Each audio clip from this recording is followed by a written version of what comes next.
52-তে প্রতিরোধ করেছিলাম কয়েকটি জীবনের বিনিময়ে, 24-এ এসে প্রতিরোধ করেছি হাজারো অধিক জীবনের বিনিময়ে। এই বাংলাদেশের ইতিহাস হচ্ছে যে কোনো অন্যায়ের বিরুদ্ধে প্রতিরোধের ইতিহাস। যারাই সময়ের সাথে অপ্রাসঙ্গিক হয়ে যায় তাদের অবস্থা হাসিনার মতো হয়। 2024-এর ইলেকশনের পরে বাংলাদেশের মানুষ মনে করেছিল শেখ হাসিনার মৃত্যু ছাড়া তাকে আর সরানো সম্ভব না। দৃশ্যমান অদৃশ্য বাধাগুলোর কথা বলছেন, আমরা এগুলোকে আমাদের জায়গা থেকে বাধা মনে করছি না। এগুলো উতরে যাওয়ার সক্ষমতা আমাদের আছে। এই যে সকল রাজনৈতিক দল থেকে তাদের প্রপার সহযোগিতা না থাকলে প্রত্যাশিত জায়গায় পৌঁছানো সম্ভব নয়। সত্যি বলতে আমরা আমাদের জায়গা থেকে জাস্ট একটা জিনিস আগে প্রত্যাশাটা বলি।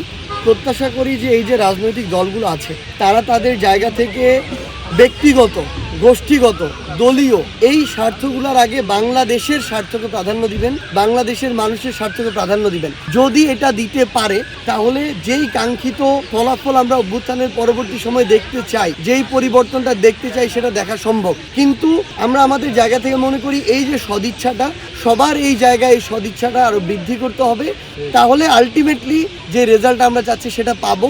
অন্যথায় আমরা ওই যত বেশি অন্তর্বর্তীকালীন সরকারকেই বলি না কেন, মাঝে মাঝে সমন্বয়কদের যাই বলি না কেন, এই যে সকল রাজনৈতিক দল থেকে শুরু করে অন্যান্য যে স্টেক হোল্ডারগুলো আছে তাদের প্রপার সহযোগিতা না থাকলে প্রত্যাশিত জায়গায় পৌঁছানো সম্ভব নয়। তবে আমরা আশা করছি সেই প্রত্যাশিত সহযোগিতাটুকু পাবো। আমরা আমাদের জায়গা থেকে শুনে আমরা বাধা মনেও করি না, অনুভবও করি না। খুনি শেখ হাসিনার মতো মানুষ 2024-এর ইলেকশনের পরে বাংলাদেশের মানুষ মনে করেছিল শেখ হাসিনার মৃত্যু ছাড়া তাকে আর সরানো সম্ভব না। এত বড় একটা বাধা সরিয়ে ফেলেছি। তো এই যে বাংলাদেশে আপনি যে প্রত্যক্ষ পরোক্ষ দৃশ্যমান অদৃশ্য বাধাগুলোর কথা বলছেন, আমরা এগুলোকে আমাদের জায়গা থেকে বাধা মনে করছি না, বরং আমরা মনে করছি ছোট বড় অনেক চ্যালেঞ্জ আসবে, এগুলো উতরে যাওয়ার সক্ষমতা আমাদের আছে।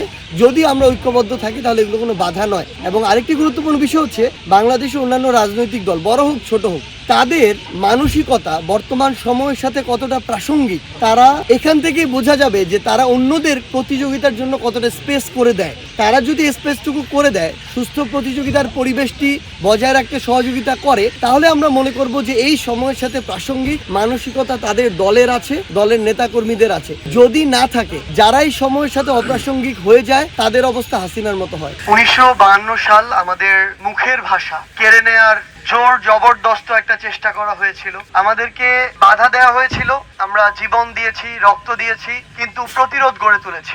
একই চিত্র আমরা 71-এ দেখেছি এবং এর অনুরূপ চিত্র আমরা এই 24-এ তার চেয়ে বিভৎস চিত্র দেখেছি।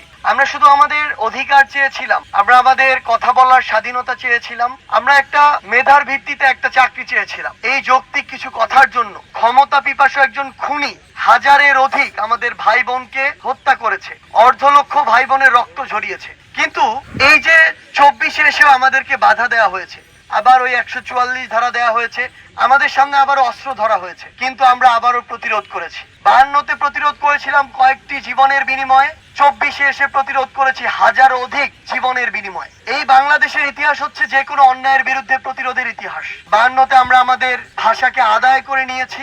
আমরা বিশ্বাস করি এই যে 24-এর লড়াই, এই লড়াইটা আরো বড় এবং দীর্ঘ। এই লড়াইটা মাত্র দ্বিতীয় ধাপ শুরু হয়েছে। আমরা আমাদের এই লড়াইয়ের যে চাওয়াগুলো, এই লড়াইয়ের যে স্পিরিট গুলো, সেগুলো আমরা আদায় করে নিব। এবং যতদিন না আমরা আদায় করতে পারছি ততদিন আমাদের চোখের সামনে থাকা ওই লাশগুলো, ওই রক্তগুলোর যে মনের আকুতি, যেই দাবি, সেই দাবিগুলো আমরা উপেক্ষা করতে পারবো না। আমরা বিশ্বাস করি সেই দাবি আদায়ে আমাদের যে লড়াই, এই লড়াই দাবি আদায়ের পূর্ব পর্যন্ত চলবে। আপনাদের সবাইকে অসংখ্য ধন্যবাদ।